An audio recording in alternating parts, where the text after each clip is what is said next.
Le Grand Matin Sud Radio, 7h-9h, Jean-Jacques Bourdin. Bien, on en parle. Benjamin Glaise. Un ministre déclare qu'il respecte toutes les forces politiques sauf le RN. Oui, ce ministre, c'est François Rebsamen, qui est ministre de l'aménagement du territoire. Il était sur BFM hier soir pour faire le service après-vente de ce discours de politique générale de François Bayrou. Écoutez. Je respecte toutes les forces politiques sauf le RN. Je le dis ici, mais c'est ma position. Et donc, c'est pas du tout. Vous ne respectez pas le RN?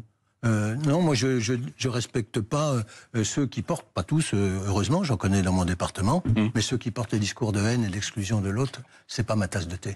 Réaction du président du RN, Jordan Bardella, sur Twitter.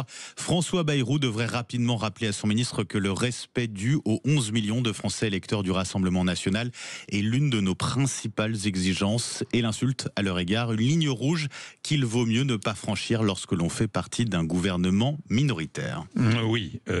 Qu'est-ce que vous en pensez, Benjamin Morel? C'est une erreur. C'est maladroit? C'est très très maladroit, parce que vous avez déjà pas vraiment charmé les socialistes hier. Si en plus vous fâchez avec le Rassemblement national, à qui on a quand même... plutôt bienveillant à l'égard de François Bayrou. Qui pour l'instant n'a pas d'intérêt majeur à censurer, à qui on n'a quand même pas beaucoup donné de cacahuètes hier. C'est-à-dire qu'évidemment on a parlé mode de scrutin, etc. Mais tout ça reste excessivement, extrêmement flou et lointain. Donc le RN n'a pas forcément eu de gage hier, en tout cas pas rien de très très concret. Si en plus vous donnez le sentiment de mépriser ce parti, or le RN a un électorat qui est très sensible au fait d'être respecté. Oui. C'est-à-dire le fait que vous le blackissiez fait que cet électorat se sent marginalisé et que donc il y a une poussée à la censure. Dire ça est évidemment, dans ce contexte-là, excessivement maladroit. Oui, j'ajoute, l'électorat RN, une partie vient de la gauche. C'était l'électorat populaire qui était de l'autre côté.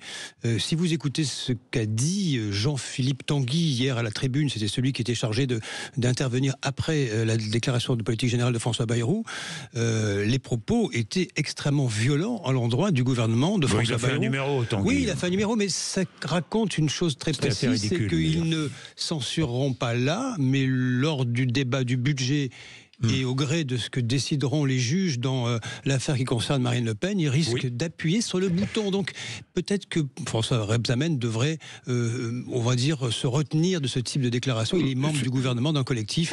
Il faut passer outre. Il faut regarder ailleurs. On ne se moque pas des électeurs du Rassemblement national. 11 millions, pardon de 11 dire. millions, ça fait du monde. Oui, mais non, mais c'est même pas le nombre. Oui, mais... C'est une question de... Non. On ne méprise pas un électeur. Non, d'où qu'il vienne. Surtout dans la situation actuelle, c'est-à-dire que la feuille de route des premiers ministres, c'était le cas de Michel Barnier, de François Bayrou, et peut-être de celui ou celle qui viendra après, s'il y a censure, c'est au fond d'essayer d'outrepasser, on va dire, les passions des uns et des autres pour faire avancer le pays. Nous n'en sommes pas encore là. Oui, le pays qui n'avance pas.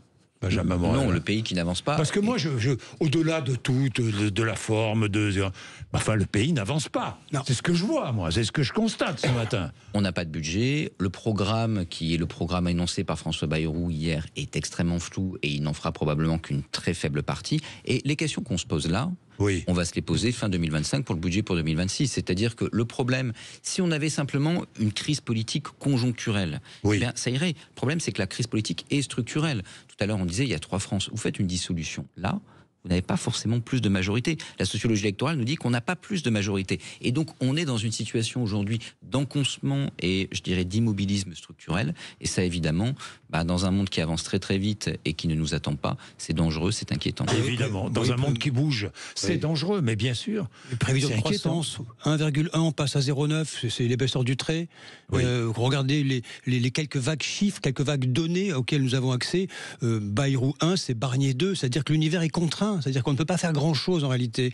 Il faut attendre, serrer les dents, parier sur une espèce d'humeur nationale qui irait vers quelque chose de plus positif dans un monde contraint, restreint, avec des obligations de 30 milliards d'économies. C'est-à-dire que c'est un moment difficile. Il faut serrer les dents, il faut rentrer la tête dans les épaules, attendre que ça passe, attendre des jours meilleurs. Vous savez qu'il y a le retour de la confiance. On en parle depuis des décennies de la confiance.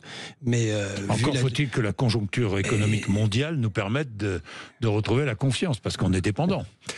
Benjamin Morel. Oui, on est totalement dépendant et on a aujourd'hui des leviers qui sont très limités, qui plus est dans une Union européenne qui n'a jamais été aussi fragile et dans lequel on n'a jamais été aussi faible. C'est-à-dire qu'on a un président de la République qui siège au Conseil européen qui ne représente plus que lui-même. On a de l'autre côté un Parlement européen dans lequel les groupes qui aujourd'hui forment une coalition, la France y est sous-représentée. Donc on n'a pas les manettes de l'Europe qui n'a pas les manettes du monde. Vous comprenez bien que cette double marginalisation, on la paye aujourd'hui cash. Mais évidemment. Merci Benjamin Morel d'être venu nous voir ce matin. Jean-François Akili, merci. Je reçois Benjamin Haddad, puisqu'on parle d'Europe. Il est le ministre chargé de l'Europe. J'ai plein de questions à lui poser, évidemment. Nous allons revenir sur les déclarations de François Bayrou, mais pas que. Nous allons parler largement de la situation en Allemagne. Nous allons parler de la situation en Europe, d'Elon Musk, de Donald Trump, de l'Algérie, évidemment, et de la guerre entre l'Ukraine et la Russie. Il est 8h30. Rappel des titres de l'actualité, Laurie Leclerc.